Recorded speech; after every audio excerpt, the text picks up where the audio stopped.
Okay. Good afternoon, everybody. Welcome to the next session on the Fur Baby Summit.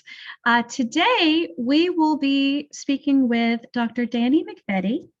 And Dr. Dani is just an incredible person, for one thing. I'm serious. I'm serious. This is one of those topics that really hits home for me too, because I've been able to have this at home in what we're going to speak about. So it means a lot to me too. But just to give you a little bit of background about Dr. Dani, she is the founder and CEO of Lap of Love. And she'll talk about Lap of Love and euthanasia in the home and the art to the end of life. Dr. Dani she's a speaker, she's an author, she's been the host for Pet Care TV. She is a hospice veterinarian. So she's just an amazing person.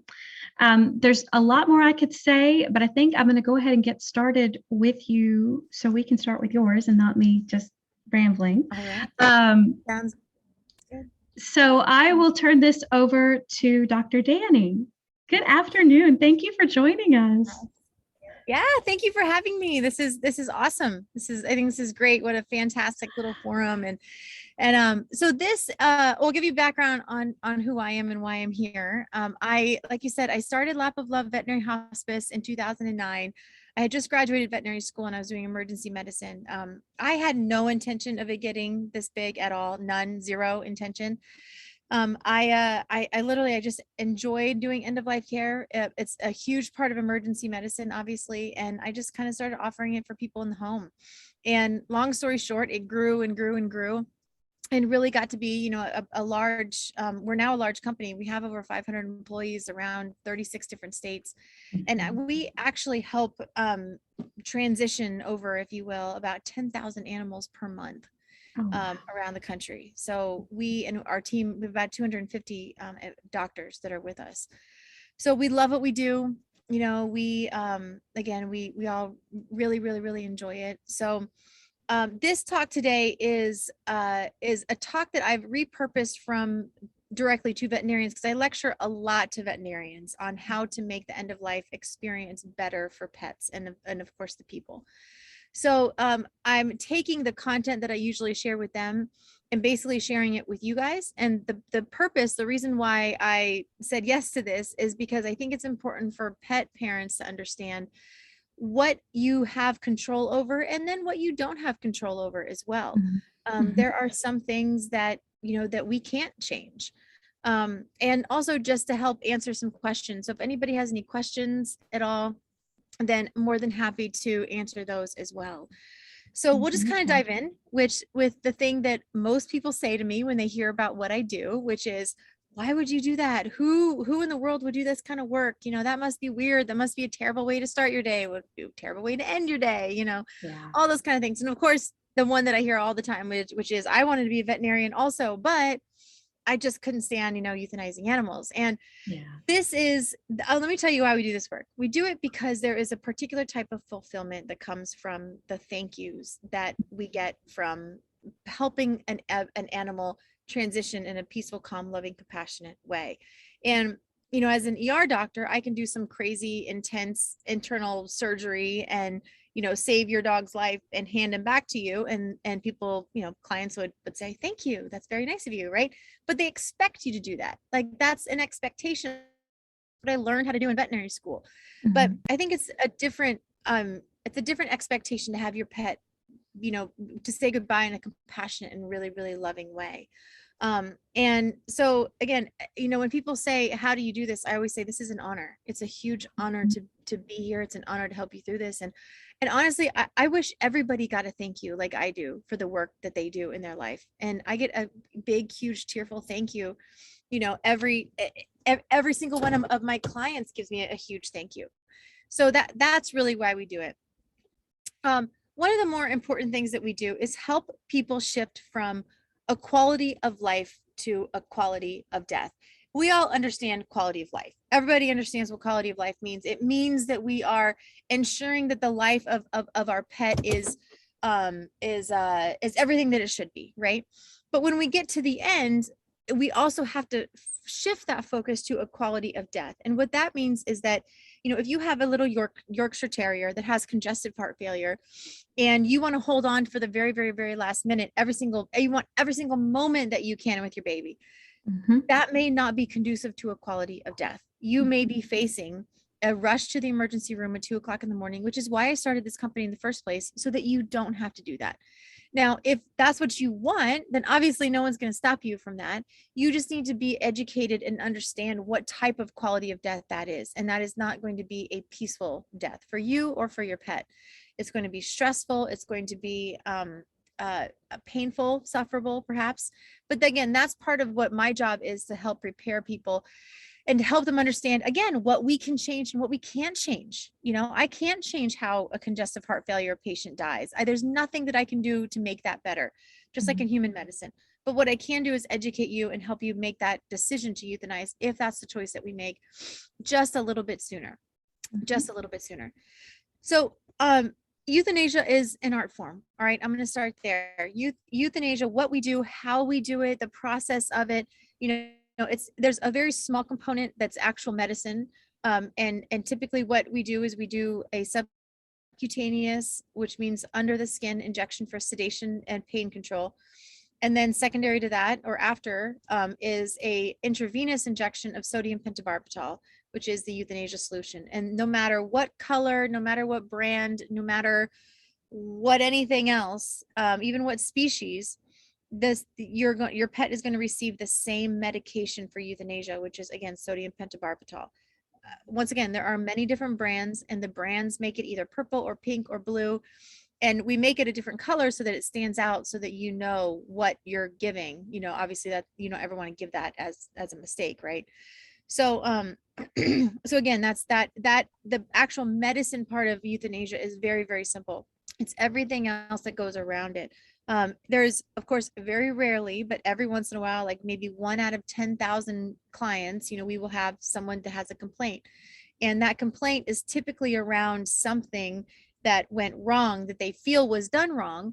Probably about 90% of the time, it's nothing that we could have changed. For example, maybe your pet vomited once the sedation was given, and that typically doesn't have anything to do with the sedation injection, but more of just simply the natural dying process that a pet is going through anyway. But again, it goes back to it does make the experience worse. So we do everything that we can to make that medical experience as good as it can possibly be.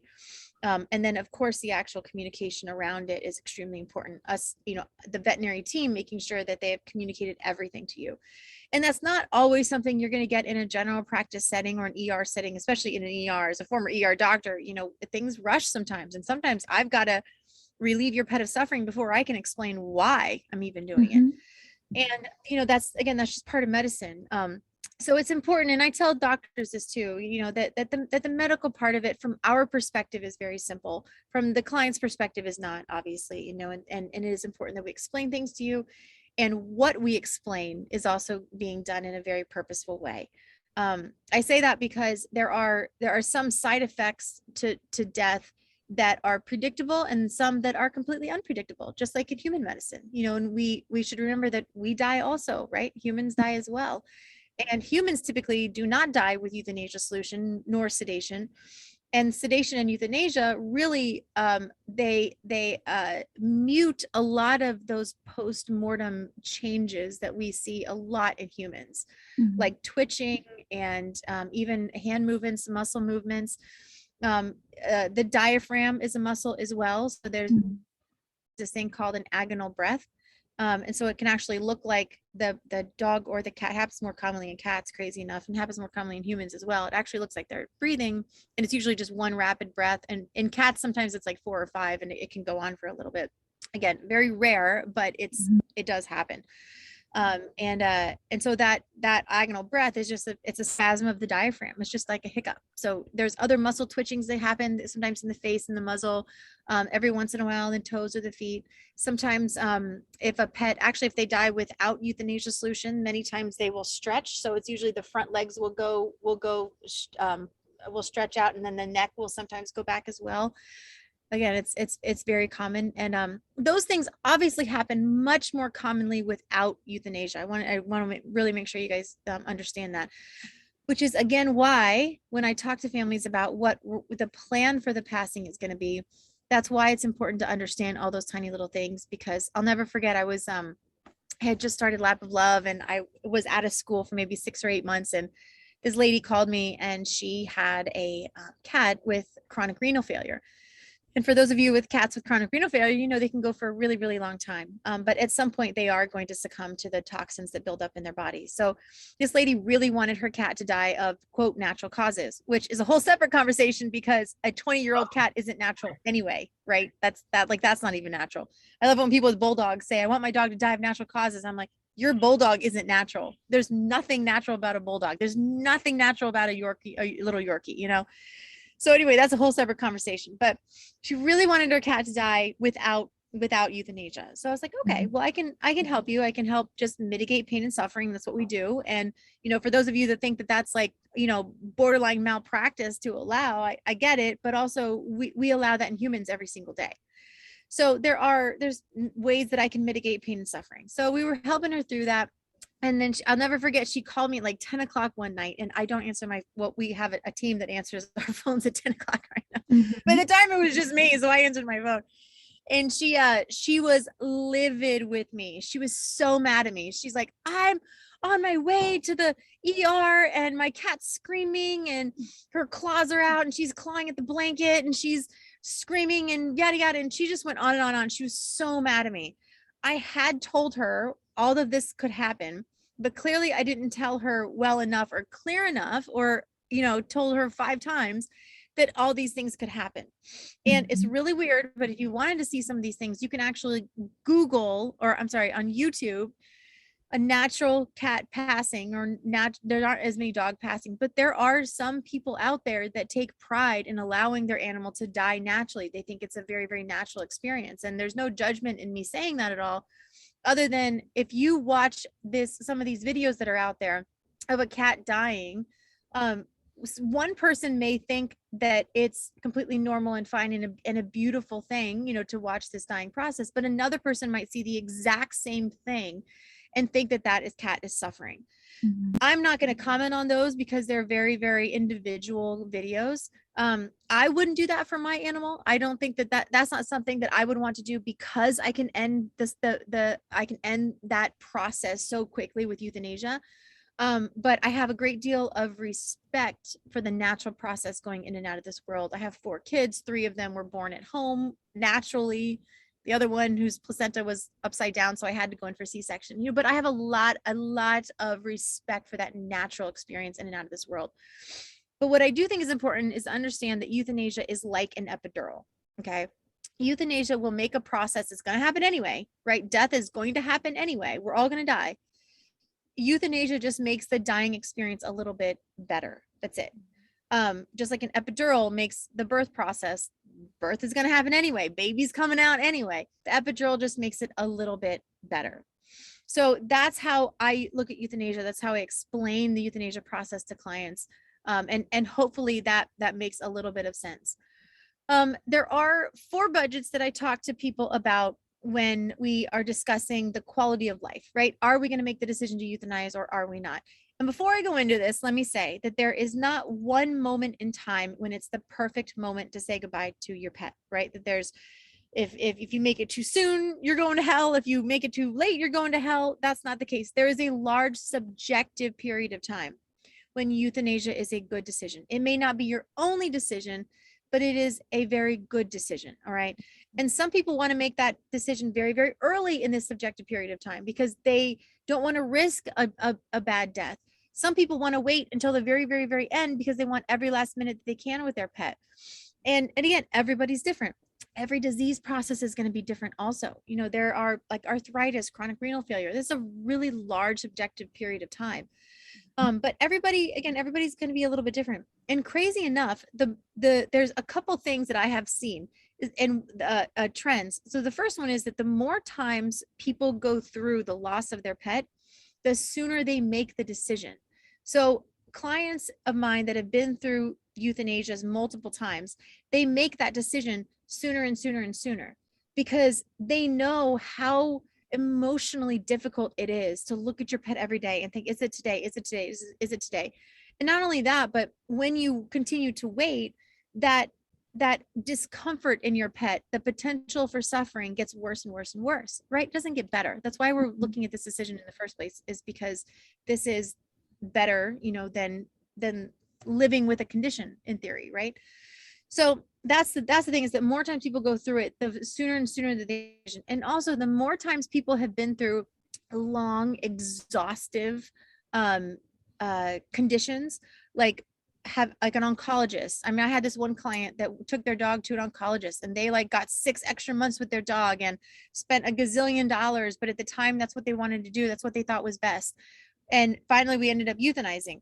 When their second dog had the same diagnosis, osteosarcoma, bone cancer, literally they made the decision that day to euthanize, knowing that they could get 6 more months in theory if they went to an oncologist and if they stretched it out and all that stuff. They didn't want to. They were like, Dani, I just don't, we don't want to do that again. It was so stressful for us. It was so stressful for our dog, loading her in the car once a week, going to these oncology appointments, giving her medications, shoving pills down her throat. We just don't want to do that again. And I have found that many, many times. So that's, I don't want anyone to feel guilty that you don't want to go through those long, exhaustive workups with a veterinarian. Don't ever feel guilty about that. There's my favorite quote from Jurassic Park. Just because we can doesn't mean that we should, right? Just because you can go do all those things and in theory get a lot more time, that doesn't mean that it's best for you. And that doesn't mean that it's best for your pet either. I'll tell you one thing, it's a little secret, okay, from behind the scenes as a veterinarian. The veterinary schools are known for highly complicated cases that that regular veterinarians can't handle. They will send very complicated cases up to the specialists, the best and best of the entire world. There are so many, not all of them obviously, but there are so many patients in veterinary schools that as students we look at and we're thinking to ourselves, oh my gosh, like this client is just stretching this out so far. Like this pet is not comfortable, not doing well. And again, it's not all of them by any means. I'm just saying that there are frequently times like that as veterinarians that we know it's not going to get better. And just because I can make your dog live for another 4 weeks does not mean that that's a quality of life. So highly individual, obviously, highly specific to your pet, to the disease process, and to what your expectations are. But just know that just because those options are there, which is our job as a veterinarian to tell you that those options are there, that doesn't mean that it's the best for you or your dog. Which brings me to this, which is the 4 budgets, okay? So these 4 budgets are, number 1, monetary budget. Everybody understands that. Can you afford to do the care that is needed? Not a lot of people can afford to bring their dog to an oncologist. It's a lot of money, you guys. Those oncologists have been through 4 additional years of education beyond veterinary school. They have an average of $300,000 to $400,000 in debt. All right. And the machines that we use, the diagnostics that we use, the everything that's necessary for them to do their job, it is the same requirements as human medical facilities. Those machines are millions of dollars. So they're expensive, and one thing that really irks me, if, to be honest with you, is when people complain about the cost of veterinary medicine. It's expensive, you guys. It is. It's expensive to become a veterinarian, and it's expensive to administer veterinary medicine. It's expensive to keep up my license. It's expensive to make sure that I have all the insurance that I have to have. It's all expensive. And that means, that if you want the best care, then that's going to be expensive too. And again, not everybody can afford that. And so I'm certainly not saying that that's what everyone should do, is pay for, that a lot of money. I was known as the doctor that would kind of really shoot everybody straight. Like, do you need to do this or do you not need to do this? I think that's the only fair thing to do. But again, it's not the veterinarian's fault. It's not the corporation's fault that these things are expensive. It's expensive because that is the quality of medicine that is expected from clients these days. So monetary obviously is we all understand that. So let's jump into the other ones. The time. Maybe you can afford the care that your pet has, but you can't, work 2 jobs, single mom, something like that. And you cannot give your dog medication every 4 hours. you can't be there 24 hours to hospice your dog, through advanced arthritis, through degenerative myelopathy, through these conditions that require a lot of hospice care. And again, you may be able to afford it, but you just don't have the time to administer this stuff. It's a completely valid concern to have that. Maybe there's an emotional budget as well. Maybe it's just difficult for you to drag this on because this dog or this cat is the last thing you have of your spouse that's already passed away, or a child that's passed away, or I had this one lady that was in an abusive relationship for years, and she got through it by collecting cats. That's what she told me. And it's and going through the loss of these cats was very, very, very difficult for her. And so a lot of times this emotional connection that we have to these animals isn't just about the animal, but also about another human that it connects you to, and or a time in your life. To me, one of the hardest ages for me to help through the loss of a pet is actually those mid-20s, sometimes upper 30s, sometimes older. But it's because these animals were typically the first thing that these clients ever had. They were their first child, really. Mm-hmm. So the emotional budget is a big one. And then of course, physical budget. I had a client one time that actually all of these other budgets were fine. She could afford it. She had the time, emotional, all that stuff. She just actually could not physically give her cat insulin injections. Holding the cat down and giving the injection was impossible for her. She had arthritis in her hands. And that was a super valid thing, of course, so we made the decision to euthanize sooner than maybe somebody else would that could give this cat insulin injections, simply because she couldn't physically do it. So it's a very, very valid thing, because again, without the injections, right, the cat's going to get even worse. So we put the whole big picture together, no judgment at all on any of these things. It's my job as a hospice veterinarian to put this whole picture together, to inform you about the disease process your pet is going through, and to help make the best decision we can possibly make for the end of life of our pet. So that's extremely important. Let me jump to my other slides here. All right. So one thing we do with Lap of Love is all of our families obviously receive the same medical treatment. And if anybody's interested in learning a little bit more about that, I can go into that in the question and answer that we'll start in just a couple minutes, meaning how the injections are actually given. I know I touched on it, but I didn't go into detail on it. But afterwards, all the families that we help, we are given a paw print. So it's a clay paw print. We have a booklet that has poems and articles and a lot of great memorial information in the book. And we write the name and date of passing. And we always give the families a hair clipping as well. The little dogs and cats go in a little basket and they ride in the front seat of our car. And then the larger ones go on a stretcher. And this is if the family has elected, our help with cremation. Those that like to bury at home are obviously welcome to bury at home as well. This is Asia. This was actually a dear dog that I grew up with, belonged to a dear friend of mine. And after I euthanized her, this family grew up on a horse farm, and they were always told to put lime on top of the body, which helps with tissue degradation. And it also helps reduce the smell so that other wild animals don't come in and dig them up. Because one big concern is that a wild animal digs up the body and then chews on the body and then now ingest that sodium pentobarbital in themselves.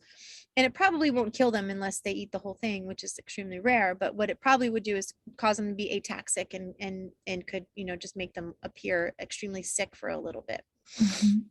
That's that. Grief support is something that we do at Lap of Love. We have a full-time team of 3 people right now. It's growing very rapidly. We help about 2,000 families per month through grief support. We have free support groups that go almost every single day of the week, multiple times a day, on many days. And again, there's Zoom support groups that you can just jump onto our website here below and jump on at any time.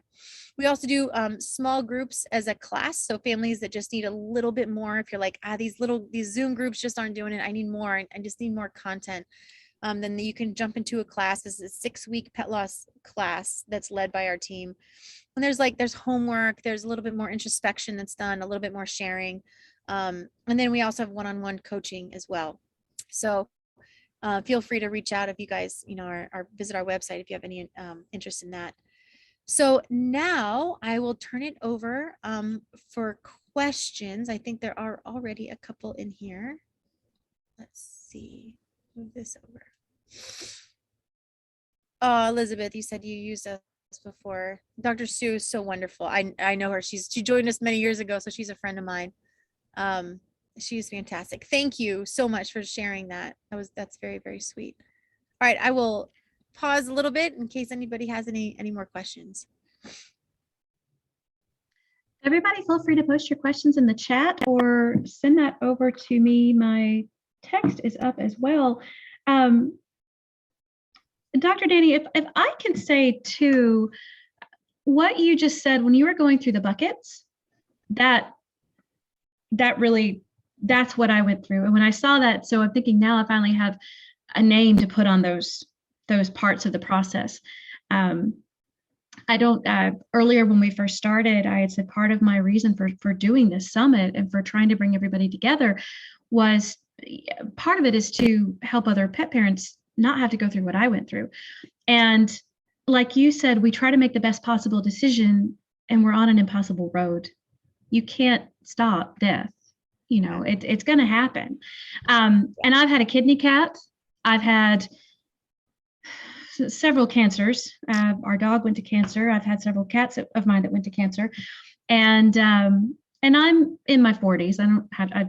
So my babies I had when I was in my 20s. So they were like, they're my baby. So I totally resonate with that. But it's so true, because you may have the money and you may be able to emotionally get through it the first few times, but there may be something physically that you can't do. I know some people that they cannot do the injections, or they can't do the fluids, or they can't, you had, the pup in the harness, they can't do the lifting or something like that. They've got back injuries.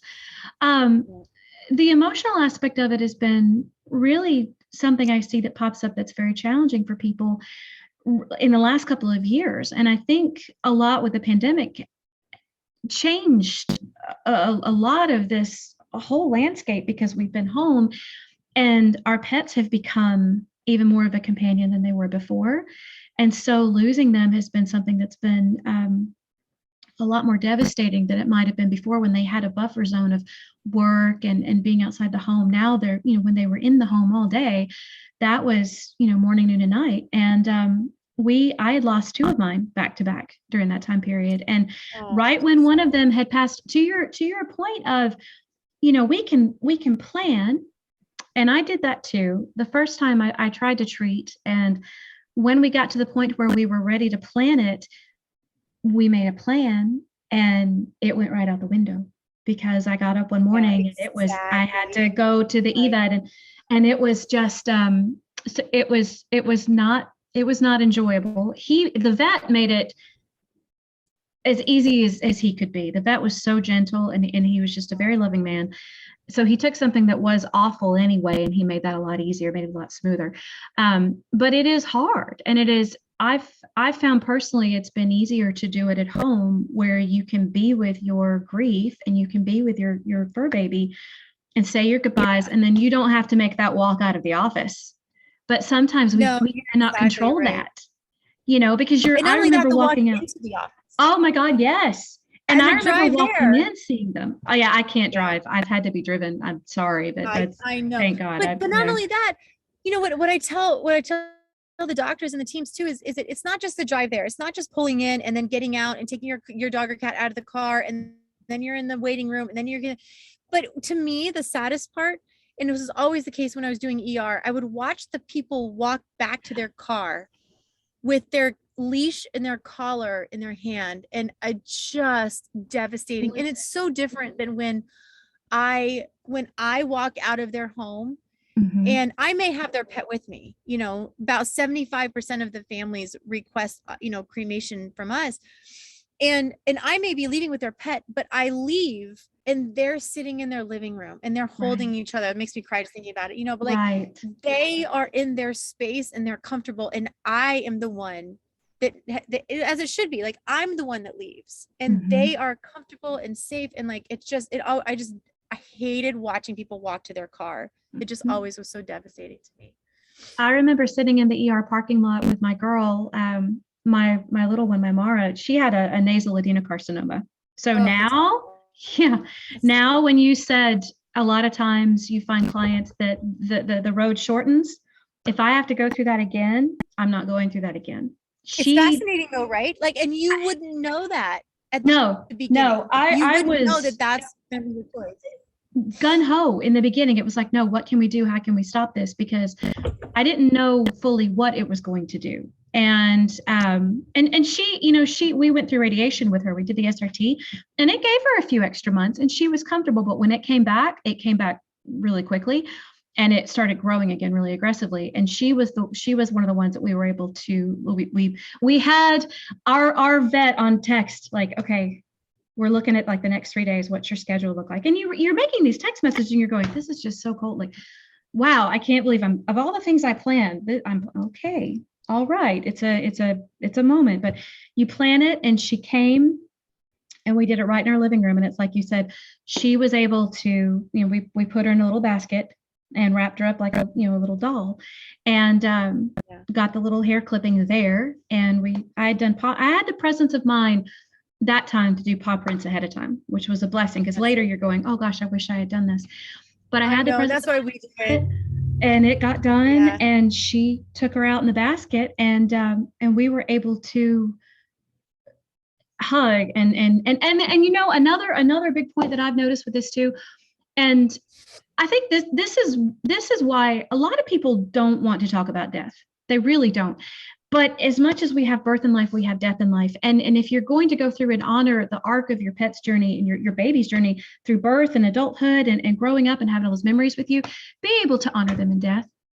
And it's hard, but it is the greatest gift we can give them, in my opinion, which, is just my opinion. But when we go through it and we're there with them at the end, because sometimes I know we're not able to. I know things sometimes happen, and it's a terrifying thing, like, oh my gosh, I'm going to be on a trip or something and they're going to have a heart attack. Okay, you can't stop that. But when you have that ability to come in and try to plan, to try to be there with them, and you are able to be there with them, it is such a comfort for them to know that you're there. I mean, I sat on the floor and held her paws in my hands as she was going, and it was like, it was me and her. And that bond was it's a very strong bond, but you get that, they've gone over in peace. I've seen it both ways, which is why now, as much as I can put it that way, that's what I go to do. But people get upset about it. Let's see. So it says, how many families do doctors? Yeah, how many families do we help on annually? Well, we're growing so fast, and COVID really, really blew up what we do, because in-home care became essential. And particularly when other veterinarians were closing down, they wouldn't even let you go in for the euthanasia. So we really grew fast. Like I said, we help about 10,000 per month right now. So just times 12, that's going to be our run rate at the time, in this moment. But of course, it grows all the time. And thank you, Jody. It's so nice to hear that you used us, over the past couple of years. And it has to be a perfect experience. I'm so glad to hear that. And yes, I'm a WIPIN member, also Women in the Pet Industry. Love that group. And then somebody asked, are we seeing an increase in specific diseases or types of cancers with dogs and cats? No, not really. Not in the data that I have seen. Now, that doesn't mean that some of these data could not be seen. The difference is that we do not always euthanize. The reason that we're euthanized is not always the reason why the animal is dying, right? So, meaning if they have congestive heart failure, they might also have arthritis. And why are they dying, right? You never know with this comorbidities. So and I am not the person to answer this question on like a research basis, but we have not seen a significant shift at all in why pets are dying. I think that they're living longer. That's definitely been researched and can kind of proven, our pets are living longer. It's not because of this crazy food. Everyone thinks that, all this food and yada, yada, and food is going to be very helpful. You need high quality food. You have good food. But there's some food out there. I'm not going to mention anything, but there are some food out there that, I think people try to make it look like grain-free is the best, or that, this is the best, or that's the best. But you guys, to be honest, I have euthanized 20-year-old animals that have been on Alpo their whole life. And if there's one thing you're going to do with food, one thing, it is make sure that you're not feeding too much. That's it. That is the only proven way to increase longevity, is caloric restriction. So if your cat or dog is overweight at all, and you can Google to see what that looks like, you should actually see a little bit of the ribs. You should see it a little bit, unless it's under the fur, but you should be able to feel it. And most people think that that's too skinny. In fact, my poodle, people will see her and will say like, oh my gosh, does she put on weight? I'm like, no, she's perfect. And she wants to be like that. She's free fed. So she wants to be like that. But point is it's a complete tangent, but that's the one thing that I started doing years ago, is I would ask people what they fed, and just getting this in my mind, this idea made up in my mind of like, what's the best dog food, but it's all over the place. So let me see, any lap of love stories that stand out to you? Oh my goodness sakes. I have so many stories. In fact, I'm writing a book, and it'll be done by the end of the year, but I have so many great stories, just the people and the experiences, and gosh, I'm trying to think of which one to share. Just there's this one family that I euthanized the dog, and there was a 16-year-old daughter there, and the daughter had gotten this dog with her dad when she was young, and her dad had died almost a year to the day when we euthanized the dog. Her dad had died the year before. And so it was like this incredibly emotional experience to be there. She's losing her dad all over. I mean, it was just these things, and they're not all that heavy for me personally, but it's just such a beautiful. I remember this one, I euthanized this one dog, and there were 3 teenage boys. The 3 boys were there, and the father, and the mother, I forget why she wasn't there, but the father called me afterwards and left me this long voicemail. And he's like, I cannot tell you what an experience that was, to watch my sons lose, that makes me cry just talking about it, lose their childhood dog, and then to watch them, the 3 boys, walk the dog to my car, like pallbearers, and to watch that, like that bond between the 3 of them, it's just such a cool thing. And to know that that I got to be part of facilitating that. It's just such an awesome, just such a cool work, fulfilling work that we get to do. It's an honor.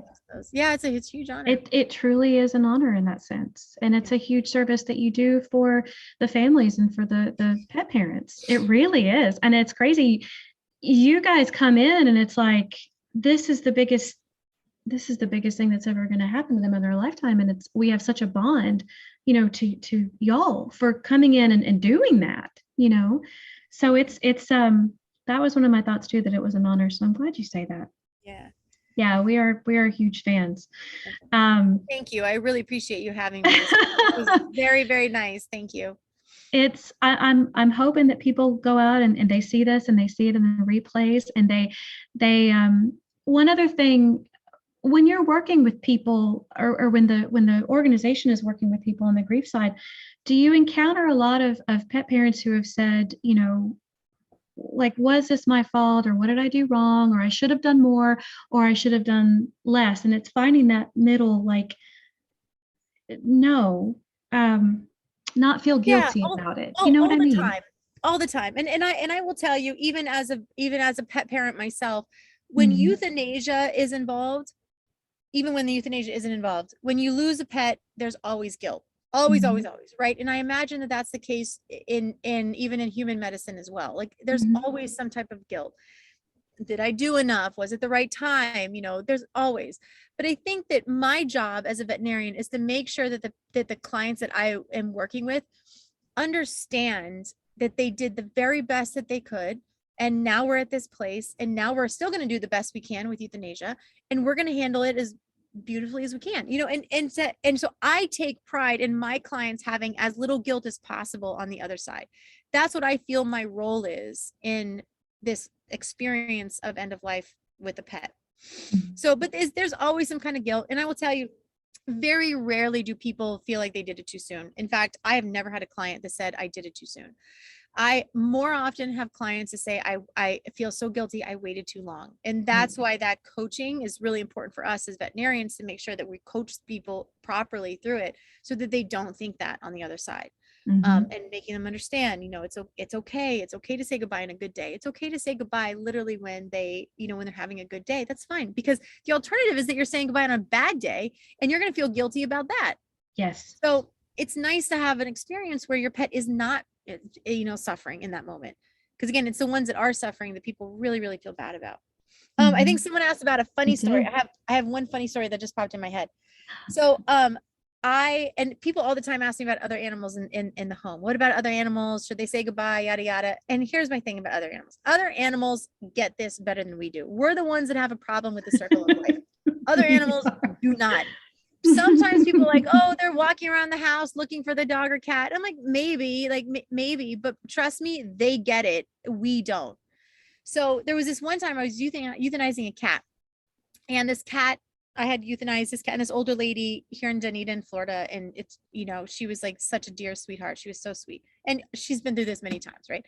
So her cat's now passed away on the kitchen table, and we were chatting, and this other cat comes out of nowhere. I hadn't seen this other cat, comes up to the dead body, goes, hisses and smacks it, and then walks away. And she's like, she starts laughing. She goes, he's wanted to do that his entire life. She goes, the cat that just died was such a bully. He was such a bully to everybody. And that other cat couldn't stand him, hated him. So that's the other thing, is that people will always ask me, well, what about other changes in animals and yada, yada. And I use that story because I'm like, that other cat will now come out. The beta cat, that now the bully is no longer there. The alpha isn't there anymore. So you will see that changes in that cat, but that cat isn't grieving. Trust me, as you can tell, the cat's not grieving the loss. Now the cat can be his own personality, and showcase and like be who he is without worrying about something. And that goes for dogs and cats. Now, when you lose an alpha, you see those changes in a beta, but when you lose a beta, you don't always see changes in an alpha. The alpha is like, screw you, you weren't important anyway in this pack. So again, animals really don't care. Like, we anthropomorphize them so much, they do not care. And if people say they care, usually I say, well, how are you doing? And they're like, I'm having such a hard time. This is such a terrible loss. And I tell them, they're probably reacting more to you than they are their own feelings. They are with you, hugging you, kissing you, wanting to be next to you, wanting to be close to you, wanting to comfort you. And that's you. That's not them. They get it. We don't. So I think, and then you guys asked what's next for Dr. Dani Lapalove. Oh, beyond the book. Oh, I don't know. I love what I do. I'm gonna keep going. Maybe probably what's next is Canada. We have a lot of people in like a ton of people in Canada want to use our services, and there's a couple doctors up there that do it, but not to the scale that we do. So maybe one time in Canada, we'll see. But okay, I have to jump on another call in a minute, but thank you so much. This was amazing to be here with you guys. I really appreciate the invite. Thank you so much for coming on with us. This was amazing. Thank you. Good. You're very welcome. Much. All right, you guys take care. All right. Okay. Bye-bye. Bye, Dr. Dani. Thank you. Guys, okay, we have just a few minutes